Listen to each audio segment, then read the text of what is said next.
Gary, would you class yourself as an aggressive person? No. Why the interest in martial arts in the first place? Well, I went to school in an environment full of foreigners who brought their customs and their traditions to my country. And we, the Polynesian, were a minority in my country. And so therefore, if we wish to retain the customs of our people and our way of life, instead of to become absorbed by different forms of Western culture, we had to learn to defend ourselves. So really what martial arts was developed for in the first place? That's right. That's right. I went to school in a school of 1,000 pupils with only 9 Polynesians there. They brought all their political and racial bias with them when they immigrated from Europe after the war. And we had a fight pretty consistently, probably 3 times a week. So what styles did you study to? Oh, I've studied about 9 different styles. Yeah. Initially? Wrestling. Yeah. Wrestling, yeah. New Zealand being a rugby and swimming country, wrestling is a very popular thing there when I was a young person. And after wrestling, judo. After judo, jiu-jitsu, or with judo, jiu-jitsu. And when I went to Australia, I started karate because there was very little. There was only one karate club available in New Zealand when I was there, and that was not available to anybody but Europeans. I used to be a seasonal worker, and in each different city, there were different systems you went to. Well, I used to like the Korean systems because of their stress on legs, because we could all punch. Anybody can punch after 10 minutes with a bag, you can punch. And grappling was something that I'd done since I was 7, so it was natural. And the Polynesian has always had staff fighting arts. Even their the haka, which is done before the rugby football matches, is a war dance, and that is all the hand movements and all the weapons techniques in it are for use with staffs. So the kicking was alien to us, but I liked karate because of the kicking and the taekwondo, and I found it was better. Your legs are far stronger than your hands, so if you could grip an opponent and then kick him, you were well better off.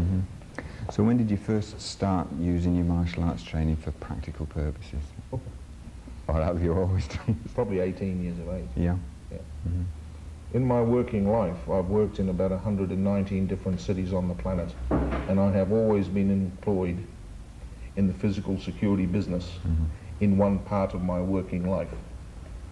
I've either been employed in the daytime in a day job per se, but my first mining job was a Jewish gem broker and mine owner in Australia. I was only 21 years of age. But we were armed at the time. Myself and my colleague were both armed, and we used to protect him. And when did you first come to this country? 1971. Terry O'Neill imported me from Japan. We met in Japan. Yeah. He was on the first British karate team in Japan, Tiki Donovan and other Hamish Adams and various other martial artists, Stan Knighton, various other very well-renowned British martial artists were on the team at the time, and Terry and I became good friends. And I took Terry and introduced him to Mr. Higuana, where I was training at the time. And I'd been living in Mr. Higuana's house up until that time, and I stayed there for another 12 months at his house, etc., etc. And Terry invited me to Europe, and it was a choice between the Americas and Europe. And most of my education had been done by English people in New Zealand, so I came to Europe. It took me a year to get here, because I found Europe such an interesting place. The techniques you use in real-life situations, how much do you rely on your traditional training, and or do you Well, if develop you can call my command of the English language traditional, then you can call my command of the martial arts language traditional. Because I have never been anything but a traditional martial artist, having spent a major portion of my life in Asia training, not the local YMCA. Harry, could you tell us something about your grades? Well, I was the 3rd European to graduate from the Japan Karate College. The last time I was in Japan, Mr. Yamaguchi, I was graded, I was given my red and white belt by Mr. Yamaguchi himself. And I understand from what other people have told me that this was the first time they'd ever seen this happen. And it was because during the period of time I was there, I did everything that was put before me, even though I got injured and different other things happened. I believe that to be what you should be doing. And I was graded Godan, which to me was the highest achievement of my life up until that time. The fact that I've survived the rest of my life has been the next highest achievement. The headbutt can be used upwards along both sides of the head, straight in, relax, straight in what the Koreans call punchak, which is head punch, right? Now, when you become aware of a situation of violence, violence happens this close. Out here, it's not dangerous, right? In this close, the head is a very dangerous weapon. And as a blow to defend against it, slowly, the elbow is one of the best forms of defense against it. And after your first successful strike with the elbow, it's recommended to strike twice. Because the first time, if you do damage to the jaw will be open and broken. The second time, you'll put him away properly. Right. Go. That's it. 1, 2. All right, that's the first thing. Now, these are common things that you can easily learn and watch and study the psychology of it. The next time, touch. Beautiful. Now, that's a perfect headbutt, right? The results of which can fracture both your cheekbones, fracture your skull, smash your teeth out. Right. Go. This technique is to take the jaw with taisho, which is a straight move out of the bunkai or the basic techniques of many karate systems. Take the crown of the head so and rotate the jaw. Consequently, you will give the customer 360-degree vision. Right. Back again. Go. Right? Now you place your body off center and control the patron so. After which you can turn him into a myriad amount of holds. As he moves his arms in which to attack you, you can change under the holds. Any of these postures here, stifle his breathing, anything like that. Do you understand? Right. Now, the third time is as effective, but the timing must be good. In you go. Miss the body and bring him into the back. So, underneath the base of the skull, use the bar of the arm. You've got every chance of closing his breathing off. Got the knee as a weapon, the front knee as a weapon, and choke him on your pectoral. Right, the next most common attack is the favorite right-hander. Now, if you're going to use a right-hander as a weapon, you don't wish your victim to see it.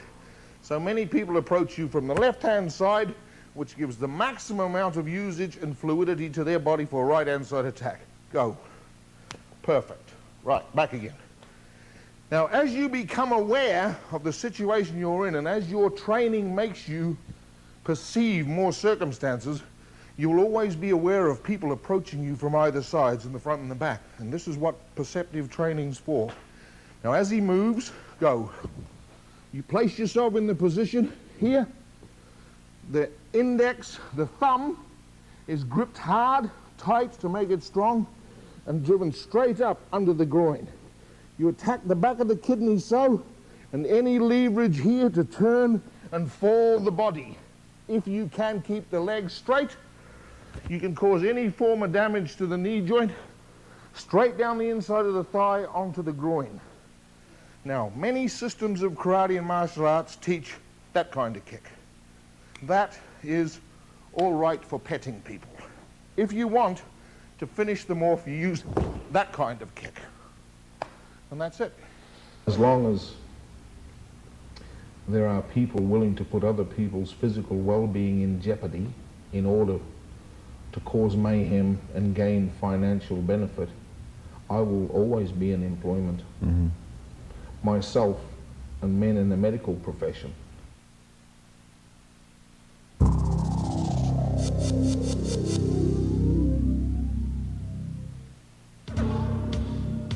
You guys out there, like I said, you know, if you can hang in there together and do your stuff, I'm sure there's lots of opportunities for all you blokes where we're coming from. Good luck.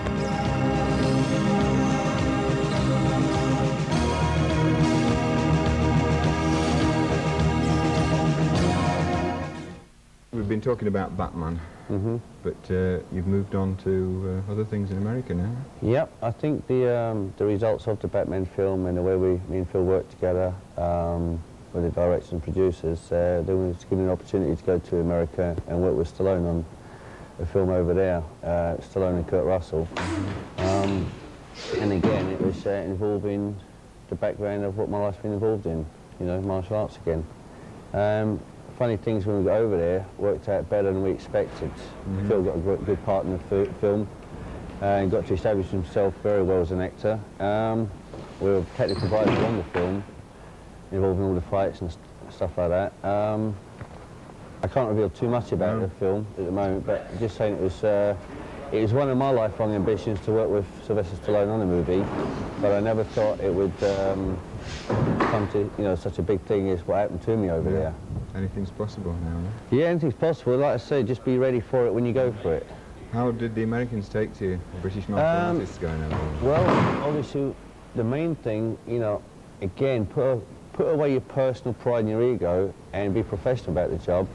When they saw we had something to offer and they saw Batman out there, they knew there was a couple of guys that had done their background, and we won the respect of them, you know, and we worked with a great bunch of guys out there, you know, like the young and up-and-coming Hollywood guys, you know.